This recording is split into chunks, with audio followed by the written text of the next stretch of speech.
സങ്കീർത്തനങ്ങൾ 17 അധ്യായം 1 മുതൽ 15 വരെയുള്ള തിരുവചനങ്ങൾ. നിഷ്കളങ്കന്റെ പ്രതിഫലം.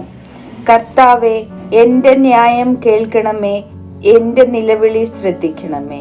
നിഷ്കപടമായ എൻ്റെ അധരങ്ങളിൽ നിന്നുള്ള പ്രാർത്ഥന ശ്രവിക്കണമേ. എൻ്റെ വിധി അങ്ങയുടെ സന്നിധിയിൽ നിന്ന് പുറപ്പെടട്ടെ. അങ്ങയുടെ കണ്ണ് ന്യായം കാണുമാറാകട്ടെ.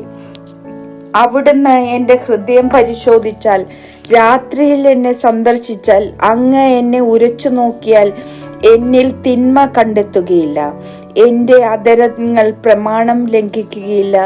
മറ്റുള്ളവർ ചെയ്യുന്നത് പോലെ ഞാൻ തിന്മ പ്രവർത്തിച്ചിട്ടില്ല. അങ്ങയുടെ അധരങ്ങളിൽ നിന്ന് പുറപ്പെടുന്ന വചനം ഞാൻ അനുസരിച്ചു. അക്രമികളുടെ പാതയിൽ നിന്ന് ഞാൻ ഒഴിഞ്ഞു നിന്നു.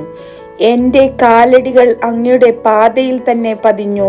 എൻ്റെ പാദങ്ങൾ വഴുതിയില്ല. ഞാൻ അങ്ങയെ വിളിച്ചപേക്ഷിക്കുന്നു.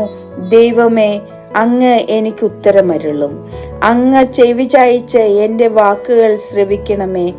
തൻ്റെ വലത്തുകൈയിൽ അഭയം തേടുന്നവരെ ശത്രുക്കളിൽ നിന്ന് കാത്തുകൊള്ളുന്ന രക്ഷക, അങ്ങയുടെ കാരുണ്യം വിസ്മയകരമായി പ്രദർശിപ്പിക്കണമേ. കണ്ണിൻ്റെ കൃഷ്ണമണി പോലെ എന്നെ കാത്തുകൊള്ളണമേ. അങ്ങയുടെ ചിറകിൻ്റെ നിഴലിൽ എന്നെ മറച്ചു കൊള്ളണമേ.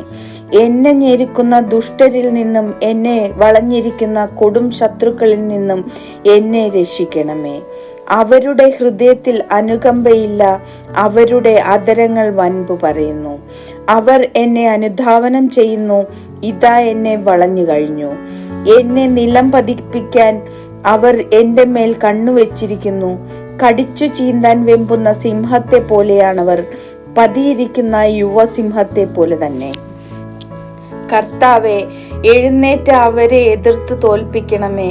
അങ്ങയുടെ വാൾ നീചനിൽ നിന്ന് എന്നെ രക്ഷിക്കട്ടെ. ഇഹലോക ജീവിതം മാത്രം ഓഹരിയായി കരുതുന്ന മർത്യരിൽ നിന്ന് അങ്ങയുടെ കരം എന്നെ രക്ഷിക്കട്ടെ. അങ്ങ് അവർക്ക് വേണ്ടി ഒരുക്കിയിരിക്കുന്നവ കൊണ്ട് അവരുടെ വയർ നിറയട്ടെ. അവരുടെ സന്തതികൾക്കും സമൃദ്ധമായി ലഭിക്കട്ടെ. മിച്ചമുള്ളത് അവരുടെ പേരക്കിടാങ്ങൾക്ക് വേണ്ടി നീക്കിവെക്കട്ടെ. നീതി നിമിത്തം ഞാൻ അങ്ങയുടെ മുഖം ദർശിക്കും.